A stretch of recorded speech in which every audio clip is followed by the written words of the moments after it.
രാഹുലിൻ്റെത് രോഗാവസ്ഥ ചികിത്സിക്കണം. ഡോക്ടർ ആയതുകൊണ്ട് പറയുന്നു. പി സരിൻ. എടാ സരിനെ, നിൻ്റെ കൊല്ലത്തുള്ളൊരു MLA ഉണ്ടല്ല, മുകേഷ്, 5 കെട്ടിയിട്ട് കാമപ്രാന്ത് തീരാത്തവൻ. അവൻ സിനിമയിൽ സ്വന്തം സഹപ്രവർത്തകരോട് ചോദിച്ചെന്തെന്നറിയാം, ഒന്ന് തരുമോ എന്ന്.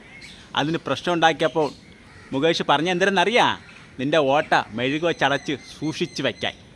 നീ ആദ്യം മുകേഷിൻ്റെ കാമപ്രാന്താണ് തീർക്കേണ്ടത്. പിന്നെ എയർപ്ലെയിനിൽ കയറിയ സമയത്ത് എയറോപ്ലെയിനിൽ നിന്ന് ചരിഞ്ഞപ്പം എൻ്റെ മന്ത്രി ശശിയാ സോമനാ 80 വയസ്സെന്തിലായി ഒരു എയർ ഹോസ്റ്റസിൻ്റെ മാരത്തിൽ കയറി പിടിച്ച് ഓർമ്മയുണ്ട, അവൻ്റെ കാമപ്രാന്താണ് നീ തീർക്കേണ്ടത്. പിന്നെ സരിതയുടെ ബാക്കിൽ നിൻ്റെയൊക്കെ കുറേ മന്ത്രിമാരും MLA മാരും പോയത് ഓർമ്മയുണ്ട. എടി സരിതേ, തരൂ തരൂ തരൂ എന്ന് ചോദിച്ചോണ്ട് നീ ആദ്യം അവൻ്റെ ഒക്കെ കാമപ്രാന്ത് തീർത്തിട്ട് വാ. എന്നിട്ട് മതി രാഹുൽ മാങ്കിട്ടത്തിൻ്റെ പ്രശ്നം നിനക്ക് പരിഹരിക്കാൻ. കേട്ടടാ അടിമേ.